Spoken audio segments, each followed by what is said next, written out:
네, 안녕하세요. 예, 팬들이 많이 기다리고 계시네요. 네. 예. 한미일 정상회담 이야기부터 해보겠습니다. 네. 예. 어떻게 서로 간의 이득은 다 챙겼다고 보십니까? 아마 지금 뭐 각국 정상들 국내에선 정치적 위기 상황들입니다. 지금 반농담조로 그 한미일 정상 셋의 지지율 합쳐서 100이 안 나오는 상황인데. 예. 그러네. 네, 예. 그런 상황이기 때문에 각자 여기서 각자의 국익을 추구할 수밖에 없는 상황이었다. 예, 지금 남을 위해서 뭐 이타적으로 나설 상황이 아니다. 100이 살짝 넘는 그 결과도 있을 것 같으니까. 네. 예, 100 안팎이라고 해두죠. 이것도 여론조사 언급한 거로 쳐야 되나요? 예. 예. 어쨌든 그래서. 예, 약간 불안해져가지고. 예. 100이 뭐 조금. 100에서 110 사이라고 하죠. 예, 그러면. 100에서 110 사이. 예. 그래서. 예.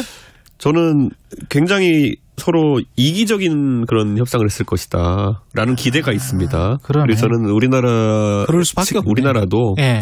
이기적으로 협상에 임했기를 바랍니다. 왜냐하면 지금까지 윤석열 정부 들어선 뒤에 저는 한미일 간의 외교를 강화하는 방향성이라고 하는 것은 예. 보수 입장에서 보면은 상당히 뭐 의미가 있는 행보라고 평가는 합니다. 그렇기 때문에 다만 지금까지 그 수행에 있어가지고 왜 일본 측은 우리가 통큰 행보를 보인 것만큼의 화답이 없느냐가 이제 국민들이 많이 의아해하는 부분이거든요. 그렇죠, 그렇죠. 저는 그래서 그 부분에 있어가지고 우리도 좀 이제 챙길 것을 챙겨야 된다. 저는 이런 생각이 듭니다. 일본 측의 화답은 뭐가 있을까요? 위안부 문제나 이런 것들에 관한 발언? 그렇죠. 역사 문제나 이런 것에 대해서 언급할 수도 있겠고 사실 일본 입장에서는 그게 가장 솔직히 싸게 먹히죠. 경제적으로는. 말만 하면 되니까. 네. 그렇지만 그들 입장에서는 정치적인 또 문제가 결부되어서 쉽게 하기는 어려울 것이고요. 그렇죠. 그럼 그런 경제적인 협력이나 이런 것들도 사실 일본 입장에서는 충분히 우리를 배려하면서 할 수 있는 것들이 있거든요. 후쿠시마 오염수 문제 같은 경우에도 제가 얼마 전까지 순천에 있지 않았습니까? 그럼 남해안 지역 같은 경우에는 어민들이 실제 이제 피해를 입기 시작했습니다.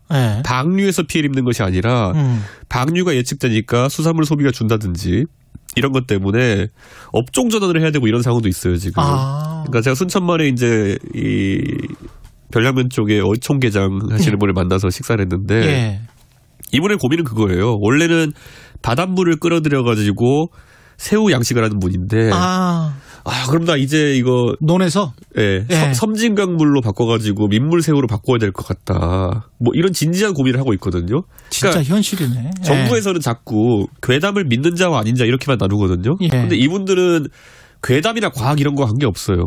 본인은 이미 비즈니스적으로 타격이 오기 시작한 거예요. 그러니까 팔리느냐 안 팔리느냐. 그렇죠. 이 사람은 뭘 믿어서가 아니라 소비자들이 반응하는데 어떻게 했습니까? 그렇지. 그렇기 때문에 그럼 이런 부분에 대해서는 일본 정부가 우리 요구할 수 있는 거죠. 예를 들어 이런 식의 수산물 피해에 대해 가지고는 뭐 우리는 가만히 있었는데 니네가 야기한 거 아니냐. 그렇지. 그럼 앞으로 향후에 예를 들어 남해안 지역의 수산물 같은 경우에는 한 5년 정도는 일본에서 제값을 보고 구매하든지. 아니 그리고 실제로 그쪽 지역의 어민들에게 뭐 7천억 원인가 기금을 조성을 해가지고 뭐 해준다는 거 아니에요? 그렇죠. 근데 그 사람들은 사실 그게 세부 항목으로 들어가게 되면은 아까 말했던 것처럼 누군가는 시설 이전을 해야 될 수도 있고 그 산정이 되게 복잡해지거든요. 그러니까 저는 깔끔하게 예를 들어 일본 측에다가 우리가 요구할 수 있잖아요. 여기에서 전혀 어떤 매출이나 이런 거에 손실이 없도록 우리가 수매하든지 아니면 손실금을 보전하든지 해라를 당연히 안 해주겠지만은 요구사항으로선 걸고 시작할 수 있는 거거든요. 그렇죠. 그런 액션이 사실 지금 국내에서 우리는 너무 일본한테 요구하는 게 없는 거 아니냐라는 그런 국민들의 인식을 좀 희석시킬 수 있는 건데 그런 게 좀 약합니다. 근데 미국에 대해서도 경제적인 부분에서 칩스랄지 그 칩스 관련된 반도체 관련 법안 그리고 IRA랄지 그거는 한 1년 전부터 우리가 타격을 많이 받으니까 이건 뭐 어떻게 우리 위주로 좀 해달라라는 요구가 많았잖아요. 경제에서는. 그렇죠. 그런데 이제 여기서 이제 저희가 보이는 게 뭐냐면은 그 미국은 사실 자신의 동맹국들 또는 또 준동맹국들과 같이 일할 때 최근에는 중국에 대해서 어떤 대응을 할 때는 협력을 굉장히 강화를 많이 합니다. 그렇죠. 예를 들어 우리가 잘 알고 있는 뭐 오커스 이런 것들도 중국에 대한 대응 조치로 해석되기 때문에 뭐 원자력 잠수함을 예를 들어서 도입할 수 있게 한다든지 이런 어느 정도의 기회를 열어주는 거거든요. 저는 그래서 이번에 한미일 간의 협의 중에서 중국을 대상으로 한 조치들 같은 경우에는 굉장히 적극적으로 논의되었을 것이다. 다 됐어요. 그러니까 그렇게 생각하고 다만 이제 아까 말했던 것처럼 다 해서 지지율 합이 100에서 110 사이인 분들이기 때문에 바이든 정부는 계속 국내 산업 진흥에 대해 가지고 계속 그 국내에서 질문을 받고 있거든요. 미국 대통령 요즘 인터뷰하는 거 보면 언론에서 계속 그런 거밖에 질문 안 받아요. 그러니까 산업이나 이런 거 진흥하는 거에 대해 가지고 그렇기 때문에 아마 그런 어떤 IRA나 이런 것들처럼 그리고 네. 리쇼어링이나 이런 것들과 연계되어 있는 거 아닙니까? 그렇죠. 산업에. 그런 것과 연계되어 있는 것들을 쉽게 건드리지는 못할 것이다. 뭐 이건 그렇겠네요. 예측되는 상황이죠, 이거는. 그렇겠네요. 근데 우리 같은 경우에는 사실은 중국에게 충분히 이제 많이는 못 팔 것 같은데 미국이나 다른 쪽에서 충분히 그러면 팔면서 그거를 좀 서로 간에 플러스 마이너스가 비슷하게 돼야 우리 입장에서는 이제 이익이 된다거나 아니면은 최소한 균형이라도 맞을 것 같은데 지금 상황은 미국 그 전 세계가 미국에 수출하는 비중에서 우리가 차지하는 비중이 동남아랄지 이런 나라들이 비약적으로 발전하는 만큼 우리는 그렇게는 안 된단 말이죠. 이미 우리 산업이 이제 수출 정책에 들어오는 건 사실이고 그런데 그거는 뭐 어느 나라든지 산업화 과정에서 2차 산업에 어쨌든 정체가 오는 시점은 있는 거고요. 그렇죠. 저는 근데 이제 대통령께서도 이 부분에 노력을 하고 있다는 들었어요. 근데 다만 아까 말했던 것처럼 바이든에게는 지금 재선이 더 급한 거죠. 바이든에게는. 중국은 어떻게 달래야 될까요? 아니면 뭐 어떻게 해야 될까요? 중국은 저희가 솔직히 2010년대까지 해가지고 중국 특수를 누리면서 굉장히 성장한 건 맞는데 그렇죠. 지금 중국의 경제 상황은 다들 아시는 것처럼 우리 못지않은 출산율 저하로 고생하고 있고 그렇죠. 그래서 중국이 예전처럼 인구가 늘어나면서 경제가 성장하고 그에 따라서 소비가 충분히 늘어나고 이런 상황은 기대하기 어려울 것 같아요. 그렇다면은 저는 지금 막연하게도 중국을 적대시해가지고 이제 정치를 해서는 안 되겠지만은 다만 지금 일부가 얘기하는 것처럼 중국에 대한 최근에 약간 소원함 때문에 우리 경제가 그게 주 원인으로 정치하고 있다 이렇게 보는 것도 좀 과한 부분이 있다 생각하고 사실 윤석열 정부 이후에 중국과의 관계가 뭐 정치적으로는 냉각된 부분도 있지만은 코로나 이후에 보면 이제 다시 이제 해외 관광객들이 단체 관광객이 들어오고 이런 부분은 또 기대할 만한 부분이기 때문에 이거야말로 제가 뭐 참 묘한 표현이지만 운영의 묘를 살릴 수밖에 없습니다. 정부가 이제. 운영의 묘를 살릴 수밖에 없다. 북한은 이 상황을 오히려 즐기고 있을 것이다. 한쪽 전문가들은 그렇게 이야기를 하는데. 놀라울 만큼 그런데 북한마저도 북한도 지금 여기 있어가지고 중국과 러시아가 서로 자기 코가 석자기 때문에 뭔가 이득을 볼 상황을 만들지 어렵다는 것이 이제 외교관에서 나오는 이야기고. 저는 이런 생각이 듭니다. 이제 한미일 군사동맹이라고 하는 것이 그에 가깝게 예를 들어 가게 된다고 하더라도 일본의 관심사는 중국일 테고요. 우리의 관심사는 북한일 테고요. 그렇죠. 미국의 관심사는 아마 중국일 겁니다. 북한과 유사시에 있어가지고 예를 들어 우리 탄도미사일 같은 경우에도 일본 넘겨가지고 태평양 쪽으로 쏘고 이런 것들은 일본이 탐지하는 자산이라는 것들이 굉장히 중요하고 하겠지만은 요격하는 자산이 중요하겠지만은 우리에 대한 위협에 대해서는 사실 일본의 조력은 뭐 제한적일 거거든요. 그런데 이제 이런 상황 속에서 과연 이 한미일 삼각동맹이라는 것이 어떤 목표를 지향하면서 갈 것이냐. 이거는 약간 좀 만약 현실화된다 하더라도 아직 현실화되진 않았지만은 우리가 생각했을 때는 북핵에 도움이 되는 방향으로 가고 싶어 할 것이고. 그렇죠. 근데 나머지 국가들이 봤을 때는 대중국 전략이 있어서 도움이 되길 바랄 것이고 이게 비슷한 것 같으면서도 약간 차이가 있을 겁니다. 오염수 방류는 서둘러 달라라는 한국 정부의 비공식 요청이 있었다는 아사히신문 보도가 있었습니다마는 정부는 사실이 아니라고 하고 있고. 저는 저는 제가 대한민국 국민으로서 절대 이런 건 믿고 싶지도 않고요. 아사히신문의 보도? 있어서도 안 되는 일이고. 그런데 공교롭게도 5월 달에 기억하시겠지만은 아사히신문보다 훨씬 제가 봤을 때 소규모 언론사인 것 같은데 윤석열 대통령이 리투아니아 갔다가 우크라이나 갈 것이라는 거를 그 일본 언론에서 단독을 낸 적이 있었어요. 아, 그래요? 옛날에 낸 적이 있었어요. 5월 달에. 그래서 많은 사람들이 뭐 설마 그리고 이제 당연히 한국 정부에서도 부인을 했죠.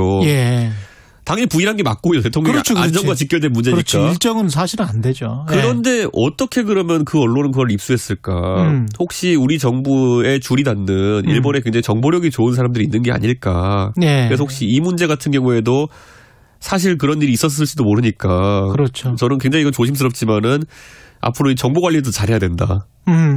그런 생각입니다. 8595님이 이준석 대표님 감기 걸리셨나요? 하면서 건강 걱정을 해주셨는데. 비염기가 있습니다. 네. 신도훈님은 1교시 한국정책론 이준석 강의 굿굿. 예, 국내 정치론으로 들어가 보겠습니다. 준님이 JUN님이 여의도 재건축 조합 파이팅 이렇게. 여의도 재건축 조합 잘 되고 있습니까? 지금 어제 한 3만 5천 명 됐을걸요. 구독자 수. 예. 예. 빨리빨리 클 수 있도록 우리 최강시사 청취자분들께서도 예. 많이 구독해 주십시오. 예. 여의도 재건축 조합. 일라디오가 120만이 넘습니다. 좀 버스 좀 타야겠습니다. 예. 국내 정치와 관련해서 여쭤볼 말이 많은데 가장 먼저는 언론 관련해서 이동관 방통위원장 후보자 인사청문회인데 예상대로 그렇게 진행된 겁니까? 그러니까 저는 솔직히 민주당이 요즘 의정 활동하는 거 보면은 여기도 정신이 없다. 그러니까 사실 있던 거 좀 재탕삼탕하는 분위기 강했고, 그리고 이제 학폭 관련해 가지고는 민주당이 이미 테이블 위에 올라 있는 주제에도 불구하고 공략을 제대로 하지 못했다. 그런 생각이 들고요. 저는 이동관 오히려 후보자에게 청문회를 통해 가지고 향후 어떤 정책을 할지에 대해 가지고 미리 좀 민주당 입장에서는 지뢰를 심어놓는 게 중요할 것이다 이렇게 생각했거든요. 어떤 공약을 약속할 수 있게. 이런 상황이 있으면 이렇게 할 겁니까? 이런 상황이 있으면 이렇게 할 겁니까? 이런 걸 해가지고 나중에 그런 걸 활용할 수 있는 지뢰들을 깔아놓는 게 아마 민주당 입장에서 좋은 전략이었을 텐데. 그러네. 그러지도 못했어요. 그렇지. 그래야 나중에 당신이 이렇게 이야기를 했고 이렇게 공명정당하게 하기로 했는데 왜 지금 이렇게 하십니까?라고 이제 물어볼 수 있는 거 아니에요? 그렇죠. 왜냐하면 이동관 후보자가 언론 관련 일을 처음 하는 것도 아니고 예전에 했던 그런 일들 때문에 예상되는 지금 약간 상황들이 있거든요. 그럼 그거에 대해 가지고 명확하게 답변을 받는 것들이 중요했는데. 학폭에 온정신이 팔려가지고 그거 제대로 파지도 않았던 것 같은데 그거를 하다가 그냥 끝나버렸어요. 그러니까 앞으로도 그러면 언론사에 마음에 안 들면 문제 보도 같은 거를 정리를 해서 조치 결과 이렇게 보고를 대통령이 할 겁니까? 이렇게 물어보면. 그렇죠. 그러면은 당연히 거기서 말이 남게 되는 것이고 나중에 그런 행동이 있었을 때 지적할 수 있는 가장 강한 근거가 되는 것인데 지금 그걸 한다 그러면 더 문제고요. 그거는. 그렇죠. 그래서 좀 전략적인 마인드가 부족했다 청문회에서 그런 생각입니다. 하버드 나오셔서 관련과는 아니지만 미국의 이제 미디어 스핀이라는 말도 있고 스핀 닥터라는 말도 실제로 있습니다. 근데 이제 저는 저널리즘 전공이라서 이 스핀 닥터는 좀 부정적으로 묘사를 할 때 많이 쓰거든요. 근데 이제 스스로 스핀 닥터라고 그랬단 말이에요. 본인이 이제 홍보 수석하는 거를.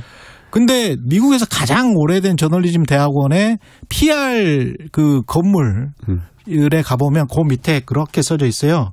PR은 진실을 밝히는 것이라고. PR이나 홍보도 진실이거든요. 그렇죠.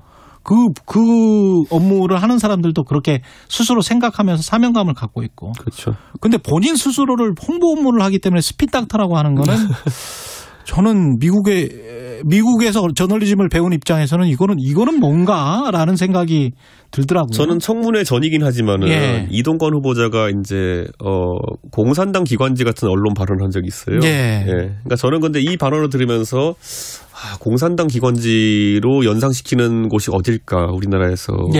근데 이제 잘 생각해 보면 공산당은 집권 세력이거든요. 그렇죠. 공산국가에서는 공산당이 집권 기관이거든요. 영원히 집권 세력이죠.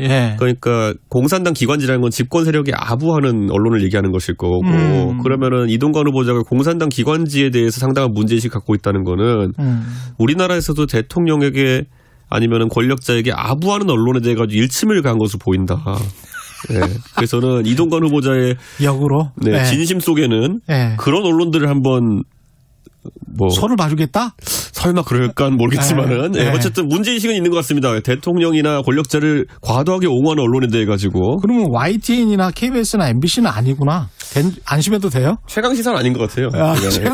KBS 전체적으로 제가 들여다볼 시간은 없고 그런데 공산당 기관지는 아니십니다. 제가 봤을 때. 근데 이제 최근에도 YTN의 형사고소 손해배상 청구 3억 물론 이제 법원에서는 안 받아들여집니다. 보통 이런 경우는 이 정도 액수는 절대 나오지를 않습니다. 설사 YTN. 그러니까 사진 잘못 썼다 이런 건데. 잘못을 했더라도. 예전에 SBS에 보면은 저는 당연히 저도 방송국을 많이 드나드니까 실무자선에서 이제 요즘 구글 같은 데 사진 찾고 이러다가 잘못 찾고 이런 경우도 있기 때문에 실무자산의 오류라고 보는데 노무현 대통령의 사진을 좀 희화화된 사진을 합성해가지고 문의를 일으킨 적이 있었죠. 일베 사진 뭐 어쩌고저쩌고. 그렇죠. 그러니까 왜냐하면 그때 구글에 검색하면은 일베에서 의도적으로 노무현 대통령 희화해서 합성한 사진이 위에 뜨고 이러기 때문에 맞아요. 좀 시간에 촉박한 그런 작업자들 같은 경우에는 대충 거 사실 대학교 로고도 막 일베 로고 들어가 있는 대학교 로고 써가지고 문제되고 이렇게 하잖아요. 그런데 저는 그런 상황에서 어느 누가 거기다 대고 과도한 손해배상을 물렸다는 얘기를 들은 적이 없어요.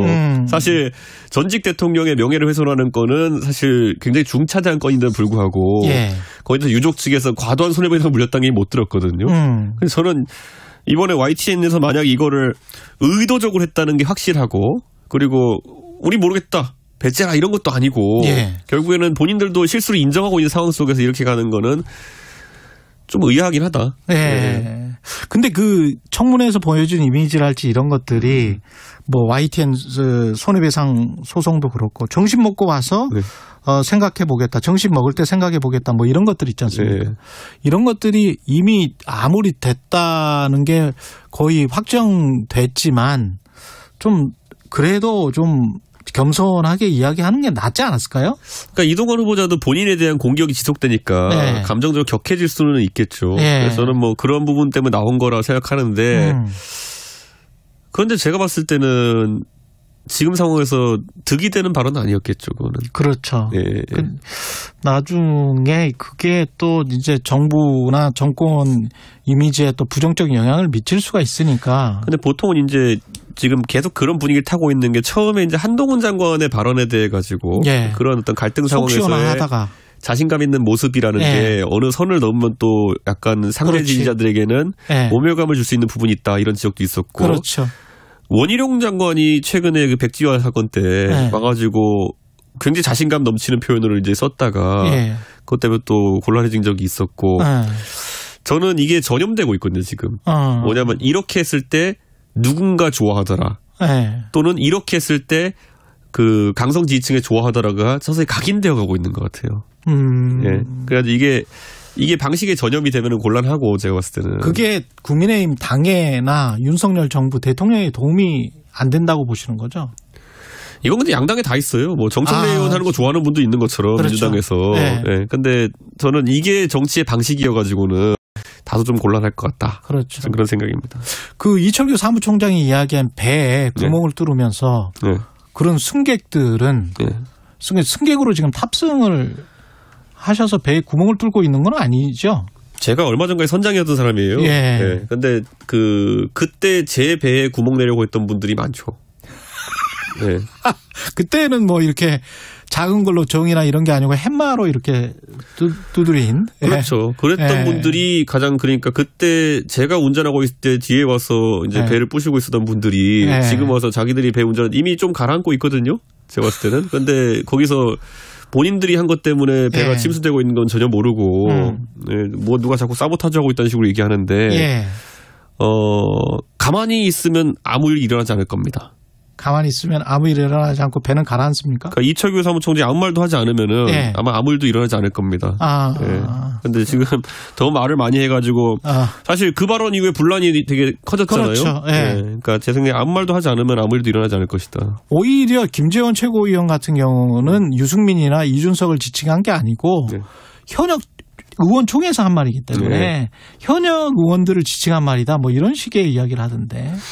현역 의원들 중에서도 안철수 뭐 윤상현 사실은 언론에서는 또 그렇게 또 해석을 아니 그러면 무서워서 어떻게 삽니까 진짜. 이게 온 동네가 사방이 적이라고 생각하는 건데 배 안에 도대체 어떤 사람들 태우고 다니는 겁니까? 아니면 그렇게 불안하면은 도대체 무슨 방법을 써가지고 배를 지휘하는 자리에 간 겁니까? 모든 국민이 알죠. 원래 배를 지휘할 자리에 가기 어려운 사람들을 억지로 다른 사람 다 쫓아내고 이제 배에 보냈다 이렇게 하는 생각을 할 수 있겠죠. 지금 지휘부로 김재원 최고위원도 지금 지휘부로는 버티기 힘든 상황. 특히 뭐 김재원 최고위원은 이재명 대표가 만약에 구속이 되고 그리고 민주당이 비대위 체제가 되면 아마 국민의힘도 달라질 것이다. 달라질 수밖에 없을 것이다. 이렇게 이야기를 하던데 동의하세요? 뭐 액면가로는 맞는 말인데요. 김재현 최고위원이 맞는 말을 하기 시작하니까 불안하네요. 예, 불안한 상황입니까? 예, 그 김재원 최고위 갑자기 그런 맞는 말 하시니까 뭐지 이렇게 불안하네요. 아니, 왜냐면 1년 정도 아마 이익이라는 측면에서 생각을 해보면 1년 정도 당원권 정지이기 때문에 본인도 비대위 상황이 되는 게 낫지 않나 싶기도 하고요. 김재원 최고도. 뭐 그렇게 된다고 해서 김재원 최고위원한테 좋은 길이 열릴까? 왜냐면은 스탠스가 제가 아까 말했듯이 갑자기 바른 말을 한다고 하는 거는 스탠스가 모호해지는 거거든요. 네, 사실 김재원 최고위원이 제 지도부에 있었을 때 이제 굉장히 제가 하는 일에 반대를 많이 하고 있던 건데 그럼 반대하는 궤가 뭐였냐면은 결국에는 윤핵관들과 동조하는 방향으로 김재원 최고위원이 갔던 거거든요. 그럼 지금 와가지고 갑자기 바른 소리 한다는 게 무슨 의미가 있을까? 양쪽에서 다 찍히죠, 그러면. 국민의힘 같은 경우 수도권 위기론이 나오는데 그거는 진실이라고 보세요? 그런 거야말로 김재원 최고위원한테 물어보면 돼요. 그 예전에 또 답변을 안 하실 거라고? 영남 3선 하시다가 지난번에 서울 와가지고 경선 떨어지셨거든요. 그러니까 수도권이 얼마나 어려운지 아시거든요, 그분은. 그러니까 수도권 위기로는 이렇게 보시면 될 것 같아요. 저는 지난번 선거가 사실 수도권에서 16석 했거든요. 그거밖에 안 됐어요? 네, 인천, 경기, 서울 합쳐가지고. 근데 지금 무슨 근자감으로 지금 서울에서는 이기고 있다 뭐 이런 소리를 하는지. 지지율은 좀 낮지 않습니까? 이런 거죠. 그러니까 갤럽 조사 이런 걸 인용해서 그렇게 얘기하는 것 같은데 나머지 ARS 같은 경우에는 다 안 좋게 나오고 있고 갤럽이나 MBS 이런 면접 조사에서 그러면 적극적 응답을 하지 않는 사람들이 얘도 지금 뭐 민주당하고 우리하고 한 20, 30쯤 나오고 모름이 30 나온다는 거거든요. 그럼 모름이 어딜까 쏠리냐 싸움인데 저희 수도권에서 이런 거 많이 해봤습니다. 모름은 대부분 보통 야당한테 갑니다. 그러니까 저는 무의미한 지금 소리를 하고 있는 거예요. 그래서 전 이러다가 좀 있으면 뭐 정신력 이런 거 안 나왔으면 좋겠습니다. 정신력으로 이길 수 있다. 이런 거. 정신승리. 근데 그런 분위기는 분명히 감지가 돼요. 왜냐하면 꾸준히 그런 여론이 막판에 가면 결국은 이준석 전 대표를 공천을 제대로 주고 출마를 시켜서 그래서 국민의힘이 다시 어떤 위기에서 기회로 만드는 그런 태세 전환이 가능할 것 아닌가. 그렇게 생각하시는 분들이 꽤 있는 거는 같아요. 국민의힘 내에서도. 근데 그거는 이제 민주당 지지자분들이. 국민의힘이. 특히 민주당 지지자들이 이제 대선 때나 지선 때 하도 그런 걸 많이 당하셔가지고. 이제 또 이제 경계하는 게 있는 것 같긴 한데. 제 입장에 봤을 때는 예전에 2016년에 20대 총선 앞두고도 비슷한 얘기 많았어요. 결국엔 유승민이라는 사람과 함께 가고 유승민의 위치를 인정해야지만이 총선에서 특히 수도권에서 이길 수 있다는 말 많이 했거든요. 그렇구나. 2016년에. 근데 여기서 무슨 착각 메타가 들어가냐 하면요. 그때 갑자기 2016년 다 됐을 때 안철수라는 사람이 갑자기 국민의당을 창당합니다. 그러네. 그래서 1월 달에 국민의당을 창당하니까 갑자기 보수의 낙관론이 확 번지면서 야 우리가 이제 180석 하겠다. 이래가지고 민주당과 국민의당으로 분열된 상태에서도 수도권 참패를 합니다. 그렇구나. 그러니까 지금 이제 제가 이제 봤을 때 오히려 민주당 지지자들 분들은 보셔야 되는 게 지금 왜 그러면은 이 윤핵관을 위시한 이 사람들은 저렇게 데이터와 안 맞는 소리를 하고 다닐까. 그 내 안에는 무슨 기저의 내용이 있냐면요. 이재명 리스크 이런 것들도 제가 봤을 땐 과다 계상하는 것도 있지만은 민주당이 쪼개질 거다라고 그냥 생각하는 낙관하는 그게 있어요. 그러니까 민주당이 쪼개질 거다. 그래가지고 뭐 예를 들어 나중에 1월달 가면은 민주당이 둘로 갈라질 거고 우리는 하나니까 된다 뭐 이런 거거든요. 그럼 이제 그 기작을 머릿속에 넣으면 나오는 후속 조치가 뭐냐면은 그럼 이준석이나 유승민이 뭘 하지만 못하게 계속 들었다 놨다 하면 된다 이런 생각이 있을 거예요. 그러니까 단일하게도 이길 수 있으니까. 그러니까 들었다 놨다. 그러니까 예를 들어 아예 지금 예를 들어 배제하는 얘기를 해버리면은 뭐 이런 사람들이 움직일 수 있으니까. 이른바 중도층. 갈라가지고 뭐 이준석은 괜찮고 유승민은 괜찮지 않고 뭐 이런 소리 해대고 뭐 이런 식으로 또 뭐 개별적으로 연락해가지고 하라마 너는 괜찮아 뭐 이런 소리 하고 하면서 할 거예요. 그런데 이게 하도 이제 패턴화 돼가지고 거의 총쏠 때 가면 있는 멀가중 이런 비슷한 거예요. 무조건 다음번에 뭐가 올지 대충 보여요, 이제. 그렇군요. 그렇기 때문에 아무도 그런 거에 신경 쓰지 않는다. 그러면 혼자만의 플랜 B 또는 플랜 A가 있습니다. 제가 그래서 얘기하잖아요. 저희 그러니까 유승민 때 많은 사람이 봤기 때문에 능동적으로 대처하겠다. 능동적으로 대처하겠다. 그러니까 장난치려는 낌새가 보이면은 능동적으로 대처하겠다. 그 시점은 어느 때가 될까요? 능동적으로 대처하는 시점은. 글쎄요. 저는 뭐 아까 말했던 것처럼 선거판이라는 게 짜여지기까지는 민주당 쪽 변수도 있고. 그렇죠. 아마 연말에 정기국회 끝나고 다 몰려 나오지 않을까 생각이 듭니다. 그때 그러면 이준석 당 같은 게 혹시 만들어집니까? 저는 한 번도 고민해 본 적 없고. 아, 진짜? 네. 저는 반란군을 내쫓는 데만 온 신경이 곤두서 있습니다. 아, 반란군을 내쫓는 데만? 네. 그래서 국민의힘에 다시 무혈 입성하겠다 뭐 이런? 아니죠. 예. 네. 유혈 입성? 유혈 입성해도 되죠. 어느 정도는 다 쳐내고 입성을 하겠다? 아, 그래야죠. 예. 그 가능성은 어떻게 보세요? 글쎄요. 저는 뭐 이런 표현을 쓰겠습니다. 뭐는 뭐 죽을 것 같으면 다 합니다. 다들.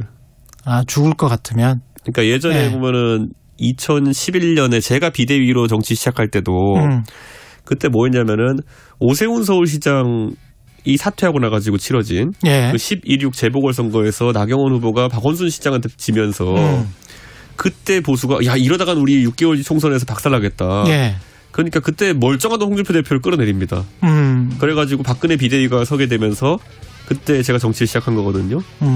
자, 그럼 여기서 우리가 한 가지 또 재미있는 게 뭐냐면은 공교롭게 비슷한 시기에 10월 달에 10초 남았어요. 강서 재보궐선거가 뜹니다. 후보 안 내려고 날릴 겁니다. 당에서는. 왜냐? 그때랑 비슷한 결과가 나올 테니까. 알겠습니다. 여기까지 듣겠습니다. 시간이 아쉽네. 이준석 전 국민의힘 대표였습니다. 감사합니다.